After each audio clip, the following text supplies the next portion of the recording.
Puwede bang itigil ang maintenance? Ito ang totoo. Hello kay Senior!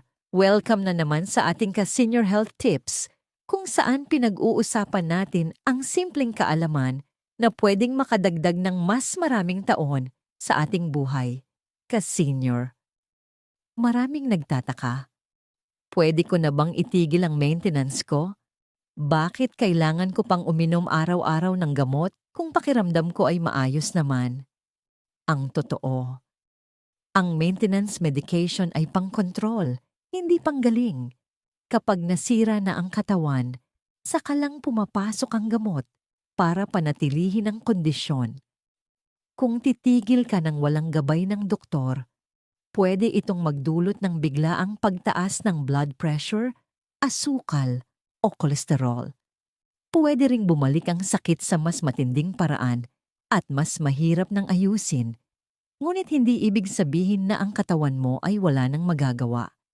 Sa tamang lifestyle, pagkain, ehersisyo, tamang tulog, at stress management, maaari mong bawasan ang dependence sa ilang maintenance sa tamang gabay ng doktor. Halimbawa, kung may high blood, ang regular na ehersisyo at low-salt diet ay nakakatulong sa control. Kung may diabetes, tamang pagkain, timbang, at galaw araw-araw ay makakatulong sa blood sugar. Kung may cholesterol problem, pagkain ng gulay, prutas, at isda ay makakatulong. Pero huwag basta titigil sa gamot nang walang konsultasyon. Ang doktor ang makakapagsabi kung may chance na bawasan o baguhin ang maintenance base sa lab results at overall health. Tandaan ka, Senior, mas madaling mag-maintain ng kalusugan kaysa mag-maintain ng sakit.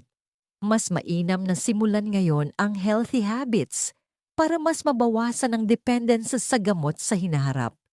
Kung may natutunan ka ngayon, i-like mo ang video na ito.